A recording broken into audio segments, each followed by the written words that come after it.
What's going on, everybody? Welcome to the lineup review show here on Roto Grinders. I, of course, am Britt Devine, joined today by Bobby Firestone. You can find him throughout the industry under the screen name Bobby Fi. Bobby, how's it going this morning? I got a lot of news to get to Roto Grinders wise here, but before we get to that, I myself personally, I had myself a killer week 6. You maybe not as good of a week as me so far. No, it seems like every week we talk, you seem to just nail it every time. NFL, I got to be honest, that last year NFL, the first couple of weeks, it kind of just fell apart. The chalk didn't really hit for me. I spent the whole year trying to climb back to a positive here. And this year, it's just a rocket ship going straight up this year. So I got no complaints about NFL so far. Well, I'm happy for you. I wish I was in the same boat. Last year I missed the first 8 weeks. I lost every week, and then I won the rest of the season. So didn't have a losing week. So hopefully it'll keep going that way for me. You got to play these cash games like me. Just play all the guys that are going to be heavy owned, and the chalks hit every week. It's a fail safe way to make a lot of money right I know. now. I just like to try and make it harder on myself and play GPPs. Yeah, it's crazy. So before we get into review here, what we do on the show is we kind of take a look back at the week. We're going to go over the Millionaire Maker.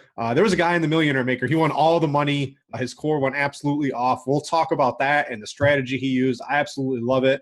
We'll look at the Sunday Million on FanDuel. We'll look at a high-stakes tournament on DraftKings. I've got a couple of my cash teams too. But first, what we have here, I got a little bit of an announcement here at Roto Grinders. If you guys have been watching these early shows, you're probably wondering, hey, that was DraftKings cash games, that FanDuel GPP show for football. They've been pretty good this year. Well, we think they've been really good too. So I've got some bad news for you guys. They're going to be behind the incentives now. So if you want to watch, me hoop and chop, make our DraftKings cash team live on air. If you want to watch the FanDuel cash show or the DK or FanDuel GPP shows that have normally been airing Wednesday and Thursday, you're going to have to get incentives now. They're going to be behind their respective incentives on both FanDuel and DraftKings. We are keeping the lineup builder show on Fridays. Those are really popular. And we like people using the lineup builder as well here, kind of playing along with us. So those are going to remain free and viewable here on Roto Grinders. But those Wednesday and Thursday shows that a lot of you have liked, you're going to have to find those behind incentives. They're going to be about the same time every week. We'll make a post when they're live behind the incentives. But just something new going on over here, Bobby. So I know that DraftKings cash game lineup show, me, Hoop, and Chop have been doing. If people have been following along with that every week, they're probably riding the wave up because we've been pretty dead on there. They're going to have to get it, though, in the incentives. All right, so let's get into some review here, Bobby. And I'm going to do some screen share here. And we've got the first thing we got to talk about is Malin 21 here. So I've pulled this up over here. And over on DraftKings, this is the Millionaire Maker. He didn't finish just first, Bobby. He didn't just finish first and third. He finished first, third, tied himself for fourth, and finished 10th. I think I saw somewhere he had 30 lineups in the top 500. Malin, I read an article out there from NASCAR. I guess he's a big NASCAR pro player, and it looks like he can kind of count himself as a DraftKings NFL pro player here because he just absolutely dominated this tournament. His core players, it's basically the perfect approach to these large field tournaments. Playing a lot of entries, Bobby. He had his core of players, guys like Kenny Britt, Golden Tate, a couple other guys, and he just mixed and matched defenses, one or two players kind of throughout his core here. And his core was the nuts, and this is exactly how I would approach it. If I'm playing 150 entries into the Millionaire Maker, I don't really do that. That's not my thing, but it just absolutely worked out for him this week. Yeah, unbelievable lineup. I mean, it makes perfect sense, and I like all the plays and counter plays he had together, and even the slight adjustments he made on each lineup. They're all. I mean, he really just nailed it. That core was perfect. Yeah, I like the Matthew Stafford, Golden Tate combo. I liked Marvin Jones a little bit. That didn't really work out, but then he kind of thought that game was going to shoot out. So what did he do? He put in Kenny Britt. A lot of us in the industry used Tavon Austin. Tavon Austin had really high ownership. It wasn't the Tavon Austin week. It was the Kenny Britt week, and he kind of really stacked that game up, and I like the correlation. This is how I've been approaching GPPs this year.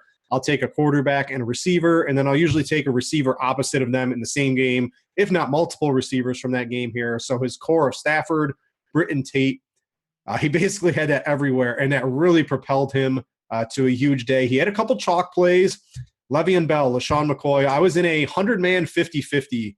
I think it was for $5, Bobby. Le'Veon Bell was 85% owned. LaShawn McCoy was 75% owned. And it just kind of to show you in these large field tournaments, and it's not like Le'Veon Bell even had a huge day. Obviously, McCoy did. But you can be chalky in a couple of spots. You don't have to go too far away from the chalk. You can use 2, 3, maybe even 4 guys who are going to be really highly owned. You just need to mix in the Kenny Britt, the Golden Tate at low ownership, and you've just separated yourself from the rest of the field. Yeah, I mean, if you played chalk mostly throughout the season, even we've been, going through a lot of the GPP lineups, it's been primarily chalk in a few spots where there's low ownership. That's pretty much it. I mean, you almost are required to play mostly chalk so far this season because it's been the nuts for the most part. What do you think of a couple other plays he had in here? Using 2 chalk running backs. He also used Lamar Miller. Lamar Miller had that huge Sunday night game. 17% ownership with him. That's honestly a little bit higher than I expected Lamar Miller to be in this. Using 3 running backs. Normally, when you play these millionaire makers, a lot of people tell you to play receivers. But this week was a little different. I like what he did here. It was pretty obvious that 3, 4, 5 of the running backs were going to be in excellent spots this week. So I used a lot of 3 running backs as well here. How do you normally approach it in your tournaments? Do you use running backs or receivers? In general, I almost always play receivers, or even a couple times I've played tight ends in the flex spot if there's a really cheap good spot. But this was definitely the week where you could find it with running backs. Almost all of mine I had running backs in the flex on DraftKings. There just was too many in good spots, and there wasn't a ton of receivers that really stood out, and there wasn't a ton of high-priced receivers that really stood out as being great plays. Obviously, I didn't know OBJ was going to go off like he did, but he was the only one who I was actually really surprised he wasn't on any of these lineups. Because to win the biggest tournament, usually you generally have the highest scoring player, but he wasn't. Yeah, I'm gonna guess second place had Odell Beckham Jr. at 4.3%, and it was just kind of Malin didn't really use him at all here. Just kind of the rest of his lineup was the nuts here. So second place had him. This guy still won $200,000. He had Odell Beckham. What was your take on Odell coming to the week? You knew he was going to be low ownership. He was still getting a lot of targets. I had him sprinkled in throughout tournaments. I think I had 50 tournaments on FanDuel last week. I think I had 3 or 4 Odell Beckham Jr., so I can't really say, hey, I was on the crab with Odell Beckham Jr. I had him sprinkled in there a little bit because this is the type of game Odell Beckham Jr. can have. He can have a huge game like this and at low ownership when everybody's off of him. They had Baltimore secondary. I think it's a little bit overrated kind of coming into this game. I love this play from I don't even know how to pronounce this guy's name here. So an excellent play using Odell Beckham at low ownership. Yeah, I was surprised a little bit at how low owned Odell was, but I actually didn't have much of him at all. I wasn't really on him this week, and obviously that was a mistake. The thing with him is I really don't think it's so much even the matchups. I mean, there's really 2 breakaway plays that he made that changed his whole stat line. He had a good game separate from those 2 plays, but those 2 plays changed everything, and he's able to make those kind of plays. If you're playing enough lineups, he's the kind of guy you should have in a tournament lineup or 2 every week just because of what he's capable of. Yeah, we saw, his lineup's much more chalkier. I can't believe Drew Brees in basically the nut spot was only 10% owned. Just absolutely mind-blowing. I used Brees 100% in cash games. I was extremely overweight in tournaments as well here, so that worked out pretty well for me this week. Absolutely amazing. He was only 10% owned in the Millionaire Maker. Drew Brees at home against the Carolina defense that was absolutely ravaged in the secondary. The nut spot, 465 yards, 4 touchdowns. I know you want to pair a quarterback with a receiver, and that can kind of sometimes kind of jumbles up all the ownership of quarterbacks, but absolutely mind-blowing. Drew Brees was just this low. Yeah, I was surprised it was that low as well. But when I did my write-up on quarterbacks for the week, I realized the percent that was going to be split pretty wide because there was a lot of quarterbacks in great spots. Tom Brady was in a great spot. Cam Newton was in a great spot, obviously. Matt Stafford was in a great spot, although he actually wasn't drafted nearly as highly as I thought he should have been. But yeah, I think that's really the only reason why is that there were so many people in good spots. And if you look at, a lot of the top lineups, Drew Brees was only in, he's in some of them. He's not in all of them. There's a pretty good spread on quarterbacks other than Malin's throughout most of the high-end GPPs. Yeah, we see some Tom Brady. Obviously, we saw Matt Stafford at the top here. Yeah, I was looking at the 300. Yeah, sorry, go ahead. So basically in these large field tournaments, I'm just kind of realizing that your quarterback ownership, you literally don't have to care about quarterback ownership in these large field GPPs because so many people are pairing their quarterback with one of the receivers, even the best quarterbacks in the best spots. Like Ben Roethlisberger last week wasn't too highly owned, and Drew Brees, I think, was clearly the best quarterback this week. He still wasn't that highly owned, just 10% in the Millionaire Maker. So when you're making your lineups here, I'm not really too concerned with ownership at the quarterback position at all either. We've talked about the chalk too. Use a couple of chalk plays if you like them. We saw in second place here, he used Cameron Meredith. Meredith is someone I was really high on this week as well. We'll see when we get to my cash games, but like you can have a 25% owned receiver. You can have LaShawn McCoy at 35%. You can have Michael Thomas was pretty highly owned too at 15.1%. You just, as long as you vary it a little bit, Golden Tate, I think if we could project after 5 horrible weeks of DFS, nobody was going to play him at 4,400. That came through for him. Odell Beckham too, he's been disappointing. So if you just mix it up a little bit, you could just fly up the leaderboards even with a couple of chalk plays. So that's kind of how I'm approaching GPPs right now. And just one more point on that is that Christine Michael I thought was a fairly chalky play to me anyway. And he's 8.6% drafted this week. There were so many good running back options. It just shows to show you that, every position. I actually thought Christine Michael was going to be 20%ish drafted. I think the reason he wasn't was because his price was lower on other sites. But it was another great spot. It's just there's also when you're not going to have that much differentiation, like only 10 points difference between your players and at quarterback and at running back for the most part. I don't feel like you need to go so far off the board as you do with wide receiver, finding a few value wide receivers or guys that are low owned at wide receiver. Yep, I like what he did here. Drew Brees, he went really heavy. Michael Thomas, Colby Fleener got that cheap exposure to the Saints receivers. I like that. I had some Fleener as well. I do want to point out too, we had Jack winning 247. He's going to be coming on doing some NBA content for us. He finished 6th in the Millionaire Maker. So let's give him some props here, Bob. He's going to be coming on helping us here at Roto-Grinders. I don't know what he's doing JHI in there, so maybe we'll just have to put the brakes. But he's got a really low-owned contrarian lineup basically everywhere. I get his whole lineup except JHI with Arian Foster coming back, but that's what basically propelled him up to the top here. Ajay, he got mad at Arian Foster. Oh, you're coming back? Well, I'm going to have a massive day to kind of cement my role in this offense. But I like all the rest of his plays.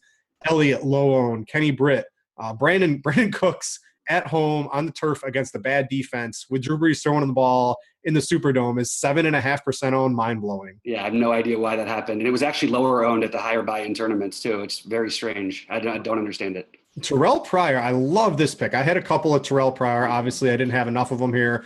That matchup on the outside against guys like Parrish Cox and the boundary secondary of Tennessee, really bad. That's a matchup you're going to want to exploit just about every week in DFS. And he went with that with Pryor. That worked out pretty well.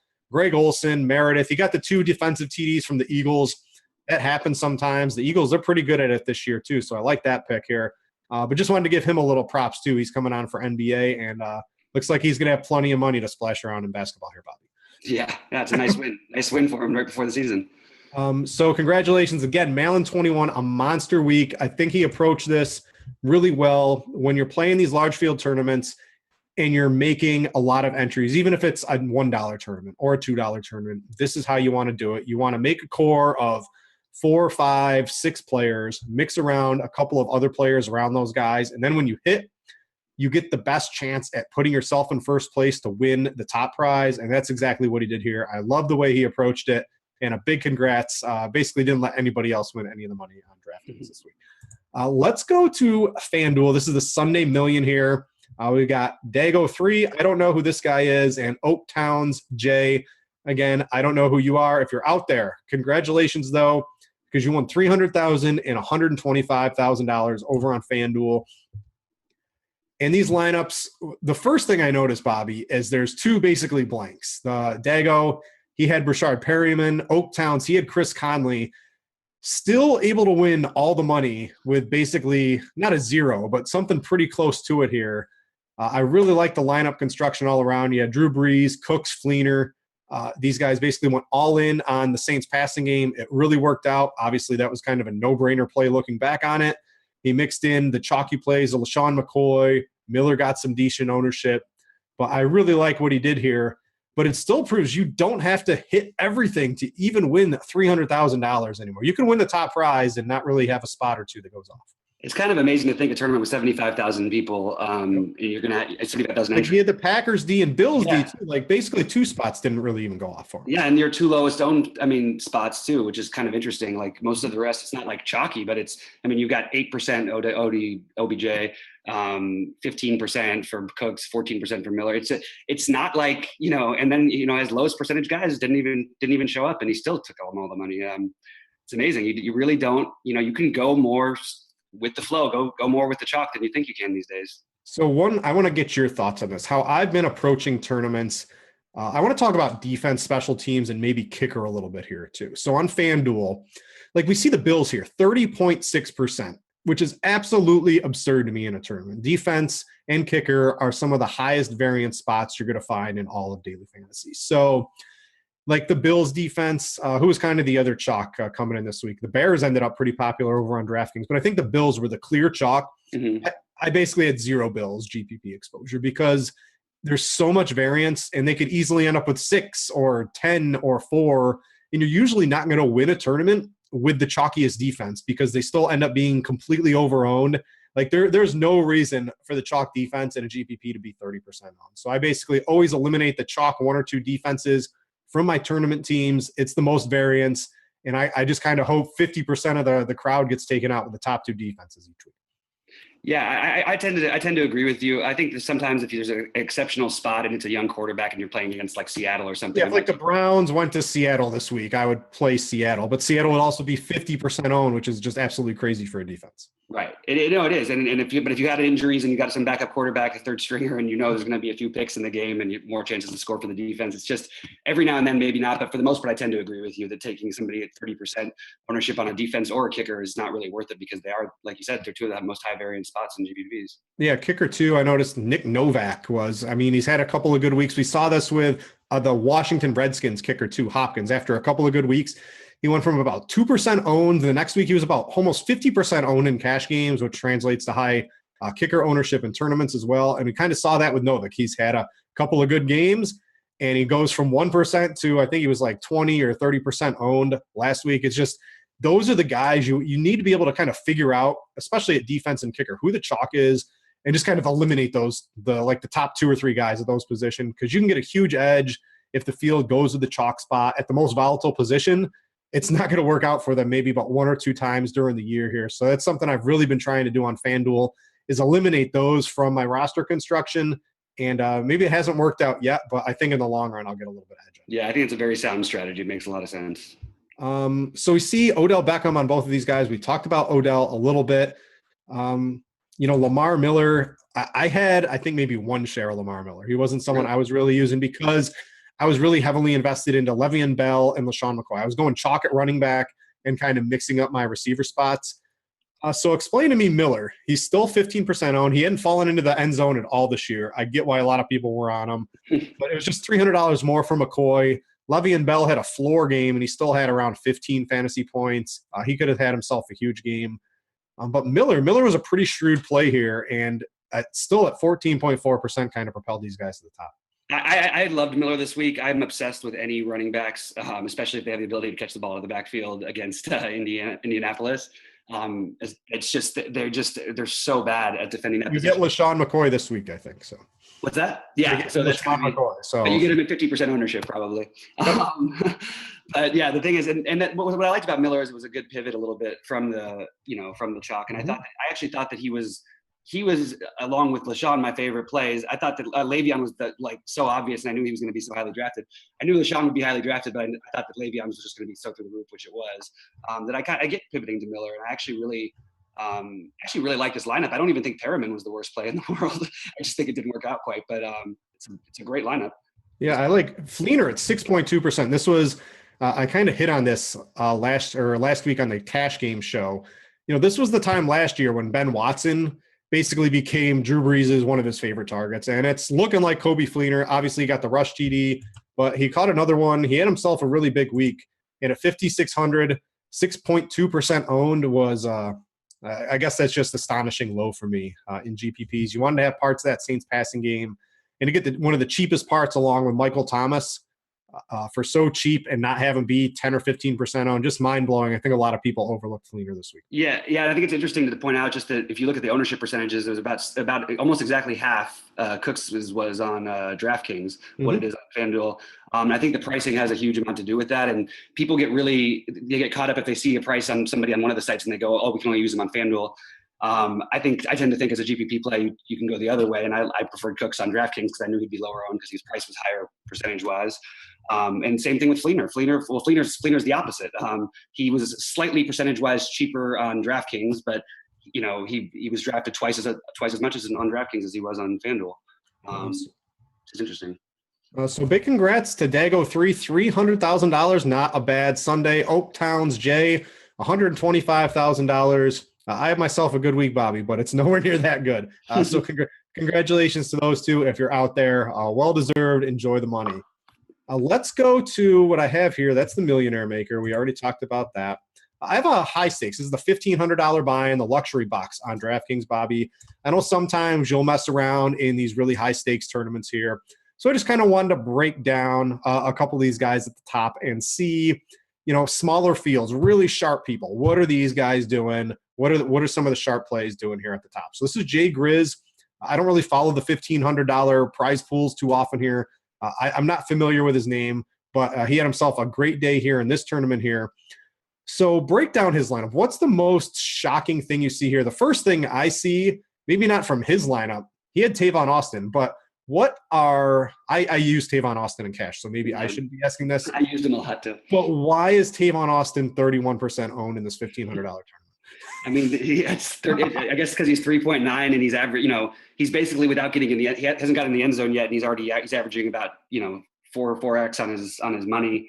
I think that it was just an obvious play, but it seems a little bit crazy that it's that high. I still am surprised. They tried to get him involved a lot more than they could. I mean, I've never seen a guy who gets so many targets and so few completions thrown to him. I think he had one game last year where he had like 14 targets and I think 2 receptions. It's really weird. They try to get him involved, but he doesn't really.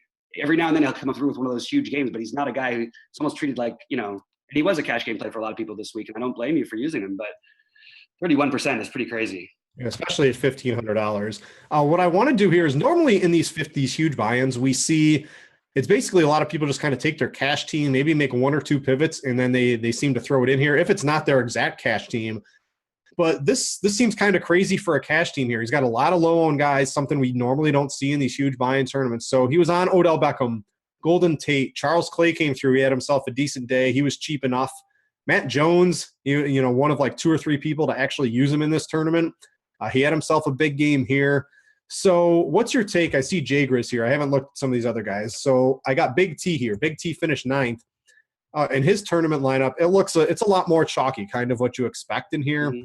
So what's your thought on these big buy-in tournaments, a lot smaller of a field, of going really off the board? And Odell Beckham, we see Golden Tate had about double the ownership compared to the Millionaire Maker, so it seems like more sharp people were on him, doubling his ownership, but still just 10% basically. So what's your take on this lineup you put together compared to using a little bit more safer lineup where you really don't have to jump a lot of the field? It's interesting because I'm really I was surprised about the Matt Jones sort of caught my attention. I didn't even consider Matt Jones at all this weekend. I know that it wasn't even that bad a spot. Just there's too many good running back possibilities, so I didn't really consider him. But that was obviously a great play. I really like the lineup. I actually think that everyone was a pretty safe play. Even forget about the ownership, but each individual play. I like Charles Clay a lot this week too. I thought that he had his floor for the kind of game that it was going to be against San Fran, and they were going to have to blow him out for him not to really hit at least 10 or 15 fantasy points on DraftKings. And I actually feel like everybody, was not chalky, but you could expect they were going to be pretty safe plays. Obviously, Austin wasn't, but you'd think he would have been going into the game, except for Beckham. And I think that, he obviously hit, and Tate hit like crazy. Tate wasn't a safe play either, but I actually thought he was in a good spot yesterday as well. What's your take? So I just kind of came to this realization here. He's got Cam Newton, but he doesn't have any receiver from that game. He has no Saints. He has no. That makes sense to me. I get using Cam, and he got the rushing touchdown, but I'm still, I don't know. I don't dabble in these $1,500 tournaments, so I'm not really sure what's going on here. If I had Cam, I would have had a receiver, and I probably would have had a Saints receiver in there as well. Yeah, I understand it. I definitely would have had a Saints receiver. It's a little different with running quarterbacks, even though they said they were going to take it a little bit easier on him yesterday. And honestly, I thought that Cam, I always get Cam playing Cam naked, and playing Tom Brady naked, because they, that Brady will do the quarterback sneaks from the 1 yard line, and they distribute the ball. There's so many different guys, and there wasn't anybody I particularly loved pairing Cam with, so I kind of get it. And it actually kind of paid, it's kind of true. I mean, Olsen had a decent game, Benjamin had a decent game, but certainly nothing special. Mhm. Anyway, I really liked, I don't know, I really thought that Cam made, a lot of sense to play on his own. And I think you can do that, especially in some of these higher buy-in tournaments, because people think you have to pair them with receivers. And it's just not always the case. If your quarterback runs for 2 of the scores, that eliminates a lot of your, upside. So let's take a look at Big T's lineup real quick. He finished 9th. So when I see the Roto Grinders guys at the top, I like to talk about them a little bit. And this is a little bit more, he's got Drew Brees, but then he's got Cooks and Michael Thomas too here. So he's got some of the correlation. He used the 3 running backs. I really like that this week. This is one of the first weeks where in large field tournaments, I think 3 running backs was probably the way to go here. He used Charles Clay. He had the Bills D with McCoy. He basically went all in on the Bills. The Bills scored a ton of points. So he still missed out on a couple of points, in my opinion, here, somewhere in that Bills offense. But like Big T's lineup, I really like how he approaches here. Mm-hmm. Yeah, I like it too. That makes perfect sense. Jordan Howard, what was your take on him this week? We saw it kind of came to fruition, John Fox and rookie running backs. He's like, well, you know what, Kadeem Carey, he's back and he's getting a little healthier, kind of cut in Jordan Howard's workload. That's something to maybe look forward to a little bit more moving forward. I think Jordan Howard's going to kind of come off my radar as a major play now. Yeah, I'm still not totally going to come off of him. I actually thought that Jacksonville did a really good job in that game. They were trying to give him the ball. I mean, he had 10 rushes in the first half, and he just only had 16. Spent a lot of money on their defense. Yeah. It's going to be better than it was last year for sure. It has honestly been better. It's just their offense has been so awful. It's made them look their defense on the field all the time. Bortles has turned the ball over so many times. I don't know. Anyway, but Chicago going forward, I do think that Howard still might be in play certain weeks, but I don't know. Like I said, it's hard to know how to trust him after using Carey so much yesterday. So big congrats to Jay Grizz. Congrats to Big T. A lot of these names out here, you guys know them, Seminole. A very, very nice weekend. It's the $1,500 tournament. Very nice weekend from all the guys at the top here. And what I always like to do to close out the show here is I've got my DraftKings cash lineup here. I've got my FanDuel lineup too. Both did really well. So my Sunday lineup here. And you can kind of see some of the ownership differences. This is a $5. This is a 100-man 50-50. And there's a lot of sharp names in these fields. So like it's kind of tough. Like I'm not expecting very easy opponents in a $5 50-50 on DraftKings. It's some really tough fields. So you see a lot of chalk here. Le'Veon Bell, LaShawn McCoy, Cameron Meredith. I use Tavon Austin, so I can't really get too mad at using Tavon Austin, taking down that big tournament on DraftKings.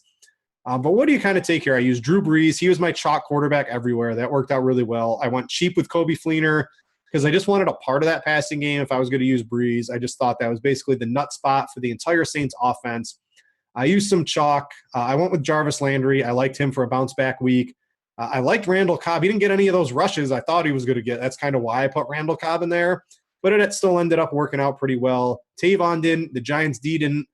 But the core team I used went off so well. I was able to overcome a Tavon Austin and a Giants defense. Yeah, I actually think it's terrific. And then the defense there wasn't any huge scoring weeks, especially from any of the chalk lineups. I like the Giants. I'm really surprised I was the only one to use the Giants. Baltimore completely revamped their offensive line before the game here. Mm-hmm. So I like the Giants. They were a little cheaper than some of the chalk plays. I'd probably do it again. And I've come to the point, I usually like the chalk defenses up near the top, but it's the first place. I needed to get Jarvis Landry. I needed Randall Cobb, in my opinion. So I just cut a couple of dollars and ended up being on defense where I saved some money. Yeah, I think it's a terrific lineup. The only guy who I didn't really think about too much this week and wouldn't have thought of as much for cash was Randall Cobb, except for I understand what you were saying about getting some of those potential carries. It all went to the other guy. Randall Cobb just stayed in the slot, and they moved the other guy to the running back quite a bit. Yeah, and I was actually surprised how that game played out too. I mean, I think that I guess that I'm just coming to terms with the fact that Dallas is actually a really good team. But if I would have known Dallas was playing for the lead, I actually think Cobb hit kind of his floor, but he didn't go much past it. If he was in fact getting some of those carries, which he didn't get. But actually, I love the lineup. It makes perfect sense. I mean, it's crazy. Every single play, it just I had all I like every single play. Even Austin, I don't think it was a mistake play. I just think he was just like if he was 3,900 on DraftKings this week. If you guys didn't know, so if he was like 4,700. No Tavon Austin for me, but 3,900. He was kind of like the last second swap in. I had Jalen Strong and then the Bills D, And then right before a lineup lock, it came the word from Jay Glazer, hey, Will Fuller, he might suit up today. And he ended up suiting up. He didn't play. So I got a little worried on my Jalen Strong shares, and I just kind of moved to Tavon Austin, chopped my defense down. Obviously, that didn't work out, but the rest of the lineup was so strong, I didn't really have to worry about that swap. Yeah. And to close this out, I've got my FanDuel lineup. And what I want to do here, I noticed Lucor. He's kind of one of the big superstars along with Kandia in DFS. So he actually ended up finishing first in this 100-man. It's a $5 50-50 here. So I'm not too concerned about my lineup, but I wanted to take a look with you, Bobby, into his lineup and tell me if there's anything that you notice stands out. So this was a cash game. I'm guessing if he used this throughout everywhere, he must have had himself a killer week. He plays some really high stakes here.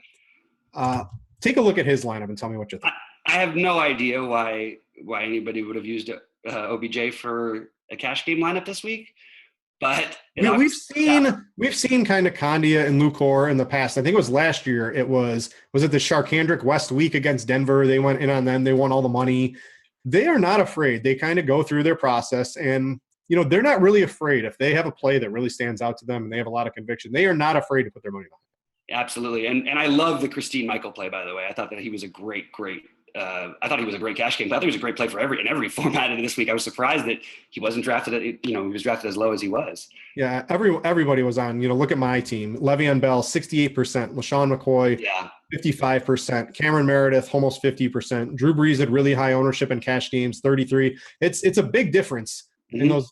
He was less than half of this. He was 15% owned in the Sunday Million, and he's 35% on a $5 50-50. I'm sure if you moved up in stakes, if you were looking at a $25 50 man with some really tough competition, Breeze is probably going to be about 50% owned on FanDuel. It just kind of shows you the difference in cash game ownerships. Basically, all these guys are about halved in the Sunday Million. So if you think cash games, Le'Veon Bell and Drew Brees are going to be what they are, you can kind of expect about half that ownership in the big large field tournaments.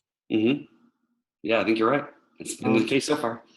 What do you think about kicker? I use Justin Tucker on my Thursday. This is my Sunday team, but the Giants, I really put a lot of time trying to figure out my kickers, and I figured Novak was going to be the chalk. I'm not exactly sure how much Novak put up, but I like differentiating myself at kicker a little bit. So I went with Lutz. I thought that was going to be a really high scoring game. They're not getting to the end zone every time, so I'll take a couple of field goals. I love Justin Tucker. He's automatic as a kicker. And you think Baltimore offense, not really that great. Giants defense, it's okay. A lot of stalled drives. That's kind of what I look for in my kicker. I want guys blasting 40, 50-yard field goals. And Tucker basically has everything. Yeah, and I'm surprised, by the way, that Tucker was only 2%, just because everyone. I bet I could find Novak in here if Novak had himself a good game. And I don't even know, but I bet Novak was 30% owned in cash games, something like that. I can't find him clicking through here, but yeah, that's fun. Yeah. But that about wraps it up. Anything you see here, Bobby? Any thoughts on how to approach? We saw that one guy on DraftKings, Malin, just kind of win all the money. I think he had an excellent game plan when he went into that. I'm going to stop screen sharing. You make your core lineup of players, whether using the Roto Grinders lineup builder or even if you're playing just 10 lineups. If you're playing 10 lineups, you might want to diverse yourself a little bit. But I still think with 10 lineups, you should basically have 4 running backs, 6 receivers, 3 tight ends. Don't go too far away from your core group of players and just kind of mix and match. Give yourself the best opportunity, because as fun as it is to cash, Bobby, no one wants to play a $25 tournament to win $40. That's not the goal. You want to get multiple shots at that top prize. And how Malin constructed his DraftKings lineups, it's just the exact way I think you should approach those large field tournaments. Yeah, I totally agree with you. I thought he did a great job. He actually got the lower ownership and the cheap guys from the Saints game, and he got the the Golden Tate and Kenny Britt pairing was just perfect. I agree with everything you said about general strategy for the GPPs, and I think that you do need really one core. If you're going to play 10 lineups, you shouldn't be using more than 5 or 6 running backs maximum. Yeah, if I'm playing 10 tournaments, and that's kind of what I'll usually do. I dabbled with 50 this week because I had the Survivor from FanDuel. It turned into a GPP. So I was kind of forced myself into making 50 tournament teams. It took like 4 or 5 hours to do that. So one, I don't really have enough time to do that. So I'll usually make about 10 lineups, and I'll basically use 2 quarterbacks, 3 or 4 running backs, 5 receivers, 2 tight ends, a couple of defenses, and really kind of narrow it. So if I do happen to hit, I'll have multiple chances at moving up the leaderboard pretty high. Yeah, and it's worth noting that's probably where I went a little bit wrong this week, was trying to spread out a little bit. I tried to get a little too much of some Tavon Austin and Marvin Jones, and I was debating between Tate and Britt and trying how to figure out that whole situation. But I really like that game too, but I didn't end up winning any of the money because I didn't get the right pairings. Yeah, if you use Marvin Jones was in just a great spot, and it all went to Golden Tate. So I that was kind of something I wasn't on. I was just kind of angry at Golden Tate too, as was everybody else. That's why he was 4% owned. So you got to take advantage of those situations in DFS. That's something Malin was able to do here. But guys, that's going to wrap it up for this show. Don't forget, if you're used to watching those Wednesday and Thursday early shows at 12:30 and 2 o'clock, those are going to be behind the incentives for both FanDuel and DraftKings now. It's a decision we've made here because we think the content's so good. We want to give that to our incentive members. And we're going to keep that Friday lineup builder show for both FanDuel and DraftKings. That's going to be free, still on Grinders Live, because we like you guys to play along with a lineup builder with us, make a lot of tournaments, and have some fun with that one. So just know, if you're looking for those shows, Wednesday and Thursday, those are going to be in the incentives package now. So, Bobby, we're going to get on out of here. I got to start watching all these NFL games that I didn't miss from last week and really get back into it. Any last words? Congratulations on another great week. And I know we won't be doing this one next time, but hopefully next time we get together, I'll have some good stories to share as well. So congratulations to Malin and everyone else who cleaned up on Sunday. And hopefully next week it's me and you. Yeah, NBA is coming right around the corner. We got a lot of content on Roto Grinders. We're going to have some days with 8 or 9 hours of video content. Some of it will be behind incentives too, but it's just a mass amount of content live we're going to be producing for you guys each and every week. So keep an eye coming out for that announcements about NBA. So that's going to wrap it up. And for Bobby, I'm Britt. Thanks for watching, and we out.